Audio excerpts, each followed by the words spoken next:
Hello everybody and welcome to a very early part 6 of Ask George.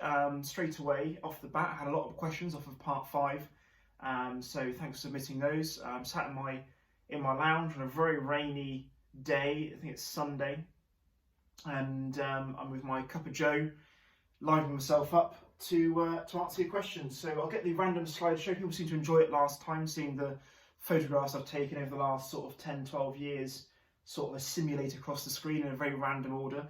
So let's get that going, and I'll start answering your questions for you. So let's jump straight into it. A good few questions this time. At Supercars of Bristol has asked, what was my first car? My first car was a 2000 Toyota MR2. I bought the car for 1,500 quid, and it cost me 1,500 quid to insure, so I took a bank loan out for 3 grand.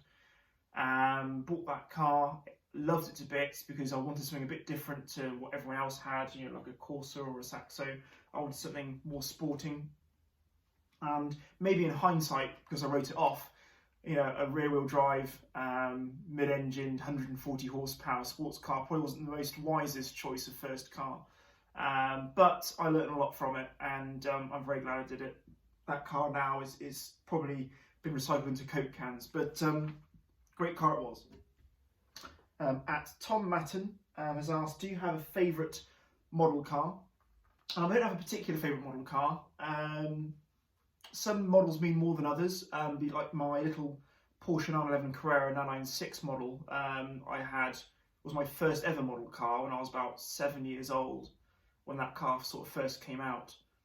And I ended up owning the real thing as well, so that's quite a special model car to me. Maybe also, if I was to pick up my absolute favourite model, it would probably be my Aston Martin Vantage Le Mans car, number 97, made by Spark. That means a lot to me because I ordered that car just after Aston Martin actually won Le Mans in 2017, and I managed to get Johnny Adam, the driver who drove the car, across the line and won the race, to actually sign the model for me as well, so that's quite a special one. At Curb Appeal has asked, what car have you driven that was a bit of a letdown? That's a good question. I'm easily pleased when it comes to cars, really. I can find good qualities in everything. But one car that had a lot of hype was the BMW M4, because a lot of my friends had M4s and still have BMW M4s, and everywhere you go you see a BMW M4. So I thought these cars must be brilliant. And it took me quite a while to get around to driving one. It was only about 2 years ago, maybe 2 or 3 years ago, I managed to drive a BMW M4 for the first time. And I just didn't like it. It was a good car, but it didn't grab me at all. I just didn't like the way it sounded. Didn't really quite like the steering. Maybe it was a case of maybe I needed to play around with the settings and get the settings right and take it for a drive on a particular road maybe. But in the circumstances that I drove the BMW M4, and I've driven a BMW M4 on probably 4 occasions since, it's never really grabbed me as a car I really sort of loved, and because I went into it with such high expectations. But no, I think one car, I wouldn't call it a letdown, I think it's a bit extreme, but it was definitely one car that when I drove it, it didn't impress me as much as I thought it would. Yeah, so answer to that question would be the BMW M4. At Louis, who is that, has asked, what's my favourite driving road in the UK? I need to get out there more and discover more roads, because I tend to drive the same roads over and over again. My favourite road, sort of in the southwest, is probably the Cheddar Gorge sort of road that goes from. See, my geography is shocking. Ask anyone about my geography, and I just have no idea where anything is. But Cheddar Gorge, that road that goes through Cheddar Gorge, just keep following that road, and either side of that gorge, there's some great roads, and obviously you've got the gorge itself. So that's probably my favourite road at the moment. But I know there's so many out there that I need to explore. Like the North Coast 500 is probably the greatest driving road in the UK, but I've never been there. So it's definitely something I've got to do. Now I've got the car for it, maybe a bit of an excuse to do some driving tours when we all can. So at the moment, I'll probably say Cheddar Gorge, but only because of my lack of experience. At McLaren_Keith has asked, are Aston Martin DB9s generally reliable? That's a good question, because they are. A DB9 has that 6-litre V12. The engine and transmission, the actual mechanics of that car is bulletproof. And don't take my word for it, obviously being an Aston Martin salesman, if you go on any of the forums, a lot of people will tell you the same thing that have owned them. The only issues they kind of had in the earlier cars when they first brought out the DB9 in about 2004, 2005, they had a few electrical issues and things like that. But the chances are, if you're buying a used Aston Martin DB9, an earlier car, for example, it's likely that most of those issues would have been sorted out by now anyway. The later DB9s are absolutely incredible. The sort of the facelift ones from sort of 2012 right to the end, the DB9 GT, those cars are absolutely flawless. They're beautiful to look at. They've got that beautiful engine, and it's sort of 13 years in the making. The DB9 GT especially is just like the final variant of the DB9, and they are reliable. I mean, I've got lots of customers that I've sold DB9s to that have used their cars, taken on European tours, done 8, 10, 15,000 miles a year regularly, and as long as you maintain the car accordingly, it's absolutely fine. You want to service the car every 12 months, and it's not expensive. I think a V12 service on an Aston Martin DB9, an annual sort of basic service, is less than £1,000, and things like brakes and tyres and things aren't astronomical either. So yeah, DB9 is definitely a reliable car as long as you maintain it and use it. The key thing about it is you'll speak to someone and say, oh, I had one of those, and they're really, really unreliable.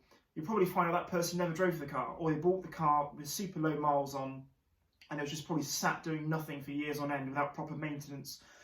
The more the cars are used, the more reliable the car is. The more you get out and drive the car, the more miles you put on the car, the more robust that car will be. Because the car, it's like a person. A car's not designed to be sat stagnant. The more it's used and exercised, the better all those components will work together. Imagine if you sat in an office chair for a year straight and didn't get up and walk or run. You'd be absolutely knackered. And the same with a car. So even when a car's in storage, it needs to be exercised. So yeah, I think a lot of it's down to the individual car, but generally an Aston Martin DB9 is a very reliable motor vehicle. So a good question there. At Lloyd Newbury has asked me if I could have one car for the rest of my life, what car would that be? So one car for the rest of my life. So it's got to be some sort of practical car. I couldn't say an F40, could I? Because I wouldn't be able to go anywhere in it. So I personally don't find myself ferrying lots of people around. So I don't think I'd need a big multi-seater sort of car. I don't think I'd need like an SUV. I probably need space because I like to move stuff around, especially guitars and things. And also it looks cool and sounds cool and goes like stink. So there's two contenders there.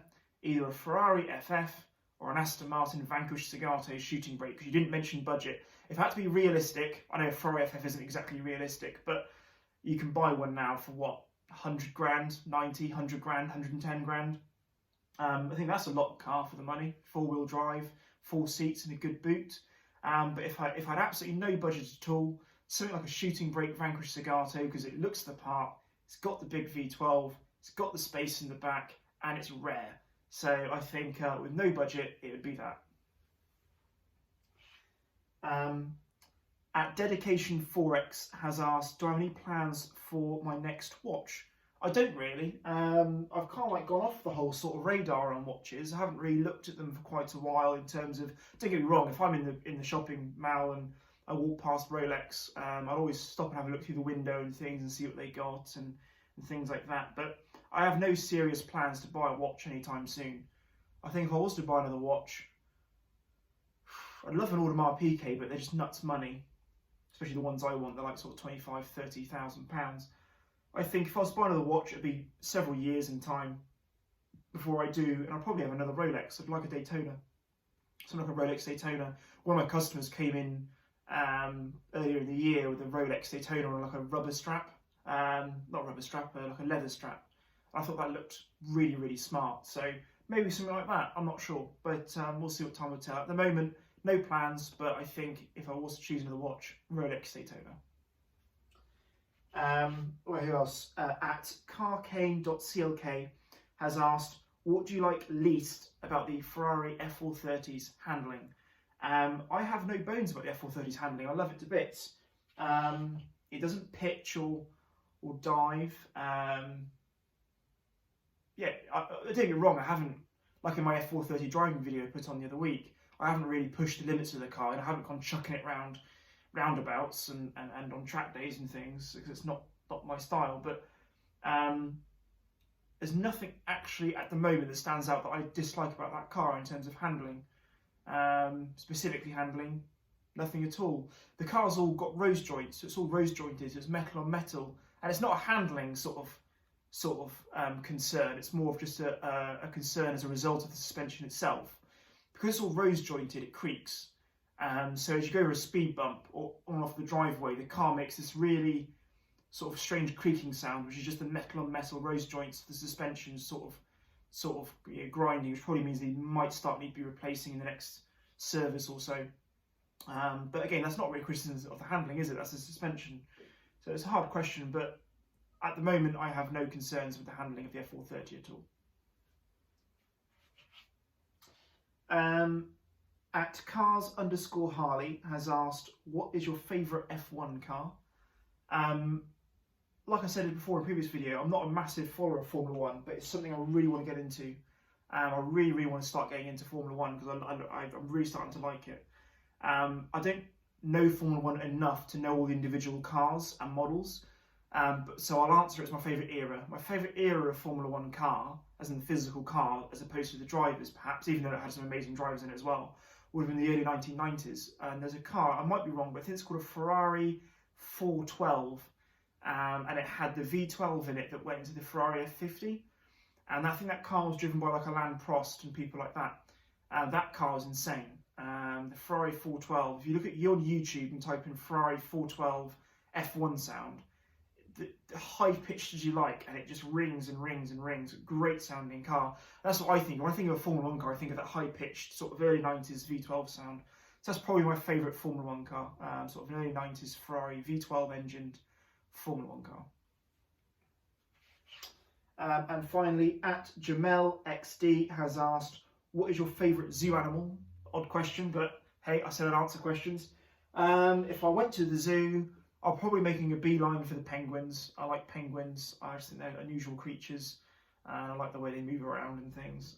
So yeah, penguins. There you go. There's your answer. If I was going to the zoo, I'll be making a beeline for the penguin enclosure. And that's it. So a nice sort of short and sharp Ask George series for part 6. Yeah, I'm still at home. I think it's looking like we might be going back to work in the next couple of weeks or so, which I'll be looking forward to getting stuck in and meeting some of you people face to face again. So yeah, thanks for watching. I'm going to try and do some more videos in the car as well. And when I get back to work, I might do some Aston Martin content. But thanks for watching this part, and tune in for part 7. I can't believe I'm saying that, part 7 of Ask George. Maybe the next week or so. So comment down below your questions, DM me on Instagram, drop me a text, things like that. Ask me some questions that you'd like me to discuss. Even if it's just about, what car do I prefer out of these two? Have I driven one of these? What do I think about it? What was my favourite this and that? So I just like talking about cars, and it gives me a good outlet to talk about that while I'm stuck at home. So thanks for all the questions, guys, and I'll catch you around. Keep safe.